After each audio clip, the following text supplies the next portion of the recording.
Greetings from the far side of the galaxy. I'm Furry, your host, Most, here with another one of these videos. Earlier this week, on my community page, I asked this question: who's your problematic furry fave?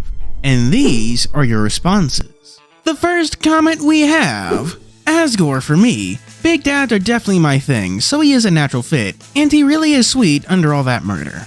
There was a reason I put Asgore on the question. As much as people like him and call him a fluffy dad and whatever, people forget he's giving William Afton a run for his money when it comes to indie child murderers. He killed like what, 6, 7 kids? And we all just kind of pretend he didn't do that. Like, yeah, he regrets it.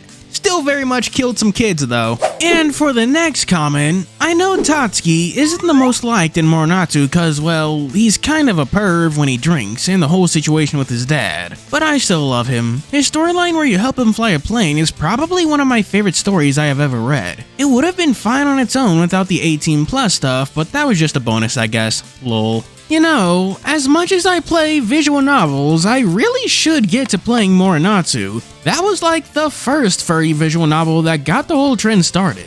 I don't know what's going on with Tatsuki or his dad, but knowing me, I'll find out sooner, but probably later. Ba-ba-da-ba-ba, the next comment. Reese from Beastars. I know he K-worded an innocent victim, but I can fix him. Dude didn't just kill somebody, he then got completely delusional about it. And yet, you still want to bone him. I guess you could say Reese has got that riz. Don't worry, this is a safe space, you can laugh. The next comment we have is actually pretty long. I'm giving that one to Yan Shu-chi from Nekojishi. Yes, he did horrible things, but the amount of layers to him and his circumstances gave him a lot of depth.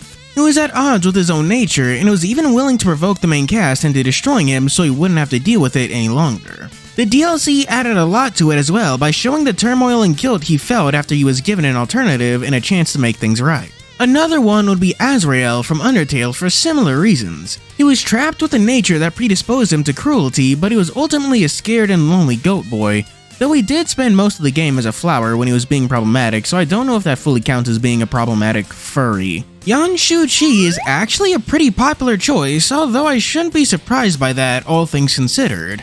He's like the main guy for the bad route in one of the most popular furry visual novels there is. Though this is the first time I've heard anyone mention what goes on in the DLC. I kind of want to play the DLC myself since it takes place after the main story, and it's always fun to see characters at the end of their arcs. As for Azrael, I didn't really notice it until this comment, but he and Yan Shu-chi do kind of fit into the same archetype. People who are bad, mean, or evil due to the nature of their circumstances rather than doing it for fun. It means they both fit into that poor little Mew Mew category of characters where you really want to sympathize with them despite the things they've done. Coming onto the stage is the next comment. Pedro of the Trees, One Piece. He starts off pretty standoffish at first when it comes to the Straw Hats, but then he warms up to them and ultimately sacrifices himself by blowing himself up along with who he was fighting so the Straw Hats and their guests can escape Cake Isle. Why I like him is because he showed he can be a great friend till the end. You know, I hadn't really thought about it, but yeah, I guess Pedro is kind of problematic. He's kind of like Boa Hancock in that we get so caught up in seeing how they interact with the Straw Hats that we forget that they're kind of bad people. Or maybe it's just that whole Cake Island was so long ago that people kind of forget how he acted. The next comment was a gift from Batman. Gotta give mine to Waylon Jones, aka Killer Croc. Yes, he is a criminal. Yes, he is brutal. Yes, he could probably eat me if he wanted to. But the story behind him that made him who he is had him snatch my heart the most. Man didn't just choose to live the way he is, from growing with a disease, depends on canon, to being betrayed 3 times in one comic. Plus, he is one of my earliest I can fix him crushes and first overall fictional crush. I do like to see some Killer Croc appreciation. I don't want to say he's an underrated Batman villain, but more people need to pay attention to him. That one comic showing him trying to get a job really does wonders for making him sympathetic, but Killer Croc brings up a bigger issue when it comes to furry things. That being, what's the line between furry and human? Because he's human, he just has a case of atavism. Is that enough to count? Because it's not a transformation or even his species. It's literally a random genetic mutation. Why don't you answer that in the comments? And because I'm gonna feel guilty if I don't explain this, I'm working on the next Furry Games video for next week, so sorry this video is shorter than usual.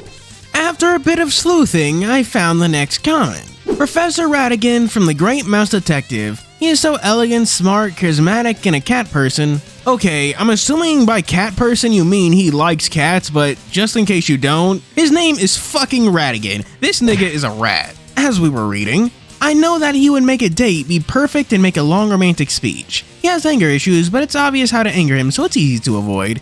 Yes, he loves being an infamous crime lord, but who doesn't like a bad boy? I haven't actually watched The Great Mouse Detective, despite that totally seeming like something I would have watched as a kid. I do want to go see it because it reminds me of those old movies like All Dogs Go to Heaven. Those kind of movies that just build up your childhood, you know? Could definitely see Ratigan being people was a furry awakening, for lack of a better term. The next comment was a memory from the future.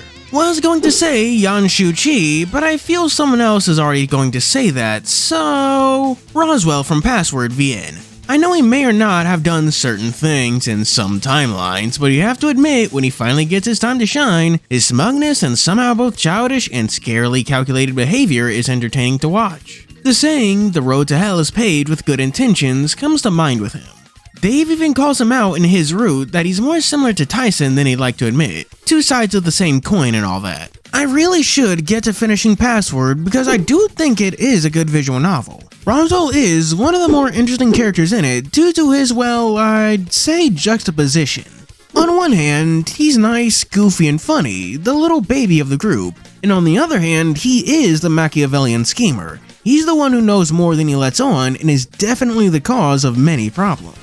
Right now, I'm in the middle of doing Hawes's route for like the last 3 months, but I'll definitely be doing Roswell's next. I adopted the next comment from the orphanage. The wolf from Wee Baby Bears from That Sheep World. Not only did I find his personality charming, but he was also just fun and relatively easy to draw while recovering from burnout. He's problematic due to not just being an asshole, but as my BF loves to point out, he's not above eating children, the bears. First time Wee Baby Bears has been mentioned on this channel, so congrats for that. I've never seen the show, so I was forced to go watch this YouTube clip to even know who you're talking about, and yeah, you're right. Honestly, if he was from something a bit more popular and was drawn with a bit more muscles, I feel like he'd have more pages on E621 than Horkyu Kamui. I'm running out of clever little jokes to say, so let's just get to the next comment. Duke Weaselton. He's a screw-up criminal, but he's just a little guy. In artwork I commissioned, I gave him a chinchilla girlfriend because chin-chins are love. You know, when I first read this comment, I was tempted to remind you that this was furry characters, but then I realized that wait, this isn't a Frozen reference, it's a Zootopia one. I had completely forgotten this guy was even in Zootopia, like to the point where I still don't remember him. I only know he exists thanks to the Zootopia wiki. That being said, from what I've read on the wiki, I could see him being the headliner of a movie or TV series or whatever about a small-time criminal that just fails their way up into importance. Once more, I'm sorry this video is so short, but now it's time for me to get to Patreon shoutouts. For our 3 stars, we have special thanks to 87 Werehog, Garon Lefay, Zora Chow, and Marvonla. For 4 stars, we have Miko the Investigator. And for our Super D-Tuper special 5-star shoutouts, we have... First, Vanilla Flower, The Night Glows. Second, Spidey Zack, The Hi-Fi Rush. Then, The Good Old Days, The Soul Hacker.